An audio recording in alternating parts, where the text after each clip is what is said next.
আপনার যদি মনে হয় এইসব দেখে আমাদের গায়ে আগুন জ্বলবে না, তাহলে তো আর গত 15 বছর আমরা চুপ করে থাকতাম। আমার সমস্যা ছিল কি?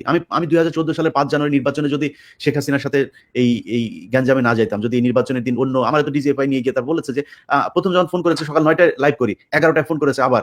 এই যে কমান্ডার তখনকার ক্যাপ্টেন হচ্ছে সোহেল, বলতেছে যে আপনি এইসব দেখাচ্ছেন কেন? ভোট কেন্দ্র খালি, কুকুরের ছবি, এই সেই এগুলি দেখাচ্ছেন কেন? আপনি মানুষজন ভোট দিতে যাচ্ছে তাদেরকে দৌড়ায় দৌড়ায় ধরছেন, এরকম করছেন কেন? আমি বললাম যে এগুলি তো হচ্ছে ভাই, তাহলে কি করব? আমি যখন ভোট কেন্দ্রে ঢুকছি তখন সে দৌড় দিচ্ছে। আমি তার পেছনে পেছনে আমার তো ইয়েটা লাগবে। আমার তো সে তার হাতে কি ওটা তো লাগবে আমার। আমি তার মারতে যাইনি। আমি তো এটা আনতে গিয়েছি। তা আমি কি করব? যা হচ্ছে সেটাই তো দেখাচ্ছে। বলছে অন্যান্য টেলিভিশন পত্রিকাগুলো যা করে আপনি দেখেন না, আপনি খালি এগুলি দেখাচ্ছেন। 21 টিভি ছাড়া আর অন্য কিছু না। কেউ নাই নাই। তারপরে অন্য কে কি দেখে সেটা তার ব্যাপার। আমি কি দেখি সেইটা আমার ব্যাপার। আমি আমার টেলিভিশন সেটাই চালাবে যেটা আমি দেখছি। আমি তো আরেক টেলিভিশনের রিপোর্টারের করব না। তো সেগুলি যদি অন্য টেলিভিশনের মতো করেই চলতাম, তাহলে তো আমার মামলা খাইতে হয় না। আমার তো 2015 সালে 21 টিভির আব্দুল সালামকে জেলে যাইতে হয় না। তার জেলে কনক সারারে জেলে যাইতে হয় না। আমার পালায় থাকতে হয় না, পালায় দেশ ছাড়তে হয় না। তাহলে তো ঠান্ডা হয়ে থাকতাম। আপনার কি মনে হয় এসব দেখলে তো কষ্ট হয় রে ভাই। আমি আপনার পক্ষে কথা বললে তো আমার আরো লাভ। আমি যদি আমার সেনাবাহিনীর ডিজিএফআই পেইড এজেন্ট আছে কারা আমরা চিনি না? পেইড এজেন্ট, পেইড ইউটিউবার যারা আছে তাদের মতো যদি নাকি কথা বলে যদি নাকি আমি তাদের কাছ থেকে সুবিধা নিতাম, তাহলে তো আমারও ভালোই হইতো। আমি নেই কেন? কারণ আমি তো অন্যায়ের সাথে আপোস করব না। আপনি আমার মেরে ফেললেও করব না। আমি যতদিন জীবিত আছি এই ব্যাপারে আমি কথা বলেই যাব। এখন আপনাদের কাছে অনুরোধ ভাই, দেখেন যারা মারা গিয়েছে তাদের নিয়েও বাজে কথা বলতে চাই না। আপনাদের নিয়েও বাজে কথা বলতে, আপনাদের এই সেনাবাহিনী এই দেশকে চালাইতে হবে। আমি সেনাবাহিনীর সবাইরে যদি বাদ দিতে হয় তারপরে আবার ফের সেনাবাহিনীই লাগবে এই দেশ বাঁচাইতে হইলে, এই দেশের সেফটির জন্য। সো আপনাদের কাছে অনুরোধ, আল্লাহর ওয়াস্তে এই বিডিআর এর যেই লোকগুলির সাথে যেই প্রতারণা করছেন, যেই বঞ্চনা, যেই মানে নির্যাতনের শিকার এই পরিবারগুলোর কাছে যদি মিনিমাম মনুষ্যত্ব থেকে থাকে, আপনারা তো এটা বুঝবেন না। আপনাদের এইখানে এই বলে থাকেন যে কি বলে রেপ করেছে, আর্মি অফিসারদের অনেকের ওয়াইফকে রেপ করেছে। রেপ করলে আমি সেটার বিচার চাই, কিন্তু রেপ করেছেন যতজনকে রেপ করা হয়েছে তার চাইতে বেশি মানুষকে আপনারা প্রস্টিটিউট বানিয়েছেন। অনেক অফিসার মারা গেছে, তাদের ওয়াইফদেরকে আপনারা প্রস্টিটিউট হইতে বাধ্য করেছেন। আপনাদের বিভিন্ন অফিসারদের খাটে গিয়ে তারপরে তাদের ইজ্জত নষ্ট করেছেন। মিথ্যা কথা। এগুলো যদি চান, আপনাদের লোকজনের বক্তব্য আছে, সেগুলো চালাই দিব। আপনাদের অফিসারদের বউদের বক্তব্য আছে।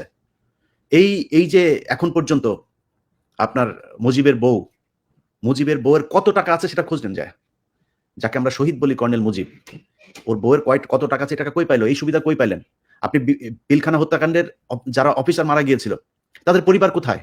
বিচার চান না কেন? অল্প কয়টা পরিবার দেখি সোশ্যাল মিডিয়াতে, আর বাকি আপনারা কই? আপনাদের তো তারপরে যে ধরেন আমার বাবা আমার ভাই যদি নাকি এইভাবে মারা যেত, আমি তো পরের দিন জাহাঙ্গীর গেটে 5 তারিখে ওই দিনই আমি জাহাঙ্গীর গেট আমি ভাঙচুর করতাম। আমার এই বিচার করে এটা তাড়াতাড়ি। বিচার চান না কেন? এক একজনকে বিদেশে পড়াশোনা করিয়েছে, ব্যবসা ধরিয়েছে। ওই যে আরেক পাটপার আছে সাকিব, অ্যাডভোকেট সাকিব, নর্থ সাউথের এই বাটপার হচ্ছে কি 2 দিন পর যায়া এই বিডিআরদের বিরুদ্ধে যায় কথা বলে। ওরে টাকা দিয়েছে, ওরে এই ডেইলি স্টারে ওরে প্রজেক্ট ওকে করেছে, টাকা দিয়েছে প্রজেক্ট চালানোর জন্য। এই ডেইলি স্টারের প্রজেক্টের আপনি এই হন, আপনার সুবিধাভোগী হন, কাদের টাকা আমরা এটা বুঝি না? এই অ্যাডভোকেট সাকিব যায় 2 দিন পর সে যায় ফেসবুকে পোস্ট করে, এই সংবাদ সম্মেলন করে, তোরে যেখানে পাবে বিডিআরের পোলাপান কিন্তু সার্চ করে দেবে, সাবধানে বাইরে হবি তুই। এরা একজন অফিসারের, ওইখানে নিহত একজন অফিসারের ছেলে বিক্রি হয়ে গিয়েছে টাকার কাছে। বিচার চায় না, তদন্ত চায় না। হাসিনা যেটা করে দিয়ে গেছে ওইটাই, তাড়াতাড়ি এদেরকে ফাঁসি দিয়ে দাও, এদেরকে তাড়াতাড়ি যাবজ্জীবন যাদের আছে ওখানে রেখে তারপর মেরে ফেলো, এটাই চায়। এর বাইরে কোনো কিছু চায় না। কেন তদন্ত চান না কেন? হাসিনা কিলিং এর সাথে জড়িত, তো কিলার কিভাবে কিলিং এর বিচার করে? আপনি হাসিনার বিচার চান না। আপনি ওইখানে সেনাবাহিনীর যারা করলো এই ঘটনাটাকে ধামাচাপা দেওয়ার জন্য 33 ঘন্টা ওইখানে কালক্ষেপণ করলো, ওই সময় ডিজিএফআই চিফের বিচার চান না, এনএসআই চিফের বিচার চান না, আপনি ওইখানে 44 ব্রিগেডের কমান্ডারের বিচার চান না, কারোর বিচার চান না। এই কি বলে 44 রাইফেলসের ওর নাম কি শামস, আপনি তার বিচার চান না, কারোর বিচার চান না। হাসিনার বিচার, নানকের বিচার চান না, কামরুলের বিচার চান না, তাপসের বিচার চান না, কারো বিচার চান না। খালি বিচার চান হাসিনা যার বিচার করে গেছে ওরে তাড়াতাড়ি ফাঁসি দিয়ে এটা শেষ করে দেন। কারণ কি এখান থেকে যে মাল এসেছে, এই মাল সবচাইতে বেশি খেয়েছে যে অফিসাররা মারা গিয়েছিল, সবার না, কয়েকজন অফিসারের পরিবার সবচাইতে বেশি খেয়েছে। আপনি জানেন এই যে মেজর নূর, তারে করা হয়েছে, তার স্ত্রীকে বলা হয়েছে আরেকজনের লাশ নিয়ে এসে, তার লাশও খুঁজে পায়নি, কারণ তার লাশটা সবশেষে তাপস নিয়ে গিয়েছিল তাপসের গাড়িতে করে, সেই লাশটার খুঁজে পায়নি। তারা আরেকজনের লাশ এনে, আমার প্রোগ্রামে দেখেছেন আপনারা এগুলি, আরেকজনের লাশ এনে বলেছে আপনি লাশটা নিয়ে নেন। টাকা দিতে চেয়েছে, চাকরি, ফ্ল্যাট দিবে, বাড়ি দিবে। কেন? কার স্বার্থে? কারে বাঁচাইতে চাইছেন? তো এভাবে তো পারবেন না আপনি বাঁচায়া। এখন সেই দিন নাই আসলে। মারা ফেলেন, টাকা পয়সা দিয়ে এনে কালু টালু আছে এদেরকে দিয়ে মারা ফেলেন, সমস্যা না। আল্লাহ যদি মানে মিনিমাম যদি নাকি 1 সেকেন্ড যদি বাঁচার যদি সময় রেখে থাকেন তাহলে বেঁচে থাকবো, নাহলে মারা যাবো। বালছালের ভয়টা দেখা লাভ নেই। কিন্তু যতদিন বেঁচে আছি ততদিন আপনাদেরকে এইসব অন্যায় করে বাঁচতে পারবেন না। আমরা এই যে এত মানুষের বিরুদ্ধে বলি, এত মানুষের সাথে কেন করি, কিসের জন্য? আরে ভাইয়া, দেশটা ভালো কিছু হোক সেটাই চাই। এই যে এখনো পর্যন্ত যে ধরেন আসিফ নজরুলের সাথে আমার এত সমস্যা, কিসের জন্য? আসিফ নজরুলের কাছে কারে পাঠাইছিলাম?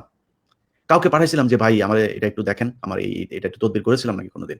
যদি তদবির কারোর কাছে করে থাকি, এই দেশের জন্য করেছি, এই দেশের স্বাধীনতা সার্বভৌমত্বের জন্য করেছে। যে জায়গায় কোনো একদিন হয়তো বলবো, জানতে পারবেন যারা এই আমার আমি কি বলবো, আমার আল্লাহ হয়তো সেই সুযোগটা করে দিয়েছেন, আমার কারণে যারা মুক্ত হয়েছেন, জেল থেকে বের হয়েছেন, তাদের কাছ থেকে কোনো একদিন জানতে পারবেন যে এই দেশে সেই ছায়ানট, উদিচি, এই সিপিবি, ওইদিকে সে 500 জায়গায় বোমা হামলা, এগুলো কারা করেছে?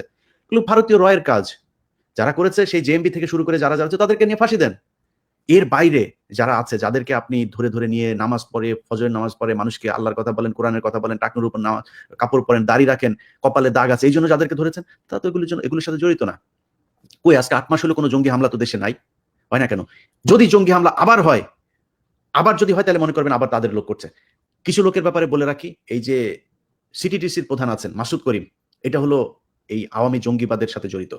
সে বাংলা ট্রিবিউন নতুন করে দেখবেন জঙ্গির, বিবিসি নতুন করে জঙ্গির দেখবেন নিয়ে শুরু করেছে, প্রথম আলো, ডেইলি স্টার, এরা তো আছেই সাথে।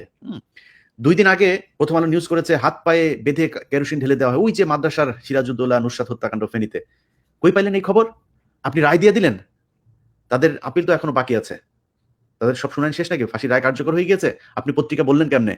তারা আমাদেরকে সাংবাদিকতার এথিক্স শেখায়। এথিক্স আমরা অনেক ভালো জানি, আমরাও এগুলি নিয়ে পড়াশোনা করে তারপরে সাংবাদিক হয়েছি।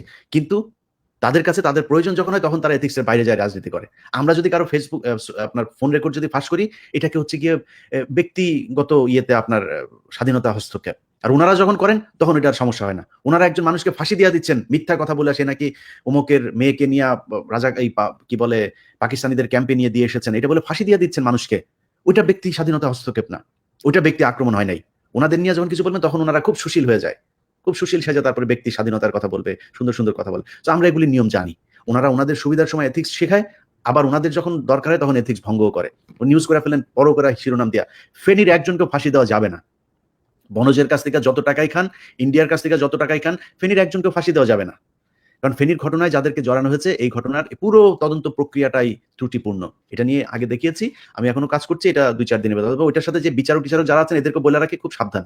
প্রথম আলো নিউজের দেখা তারপরে রায় দিয়া দিবেন, তোর 14 গোষ্ঠী অস্থির বানায় ছেড়ে দিব। তুই কয় টাকা বেতন পাইতিস সারা জীবন, আর তোর এখন প্রপার্টি কত টাকার, ওইটার হিসাব টানলি তোর সবকিছু বের হয়ে যাবে। শান্তিতে মান সম্মান নিয়ে বাঁচতে দিব না। আমি কিন্তু কারোর ধরি না ভাই। আপনাদের অনেকের কাছে মনে হইতে পারে যে অমুকের ন্যাংটা ফুটেজ, অমুকের এই ফুটেজ, এগুলি কোনো না কোনো বহুত মানুষের ন্যাংটা ফুটেজ আমার কাছে আছে। আমি সারি না তো, কেন সারি না? ওই জায়গায় যা হিট না করলে। এই যে কদিন আগে কবির বকুলেরটা দেখছেন না? যখন দেখাই তখন আইসা ভাই দেখানোর, যখন বলি যে কালকে ছাড়বো, তখন আইসা সব হাতে পায়ে ধরে, ভাই এটা দিয়ে না, ভাই এই বলে ওই বলে।